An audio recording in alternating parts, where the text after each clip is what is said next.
বিশ্বাস করেন আমার মেজাজ কি জানেন, যে আপনি যদি সবার সামনে পাও ধরতে পারেন আমি হাত পাকে ভোট দেবো। আমি সবার সামনে তার পাও ধরতে রাজি আছি। আচ্ছা, আপনি বিশ্বাস করেন, আমার মনে এরকম বিশ্বাস করেন। তবে তো রুকো, কর্মীদেরকে পাগল করে ফেলতে হবে। পাগল না হলে যায় পা ধরতে পারবে। আমি যে আসলে বলি, আমি প্র্যাকটিস করি আমার এলাকায়।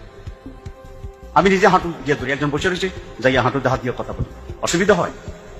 কি অসুবিধা? আমি তার হাঁটু দিয়ে যদি এমপি হই, পরবর্তী 5 বছর আমার হাঁটু দিতে থাকবে। কি বলেন আপনি?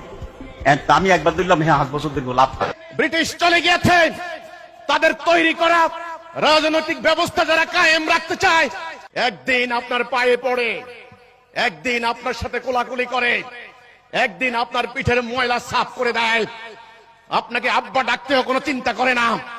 ওই একদিন পর পরের দিন থেকে আপনাকে আর চেনে না। তারা 5 বছরের জন্য এই দেশটাকে জমিদারি তালুত মনে করে। ক্ষমতায় যারা যায় তারাই হয়ে যায় ফ্যাসিস্ট। আমি কোন দলের নাম বলছি না, আমি কোন ব্যক্তির দোষ দিচ্ছি না। সিস্টেমটাই এমন, বাঁকা রাস্তায় কোনোদিন আপনি সোজা চলতে পারবেন না।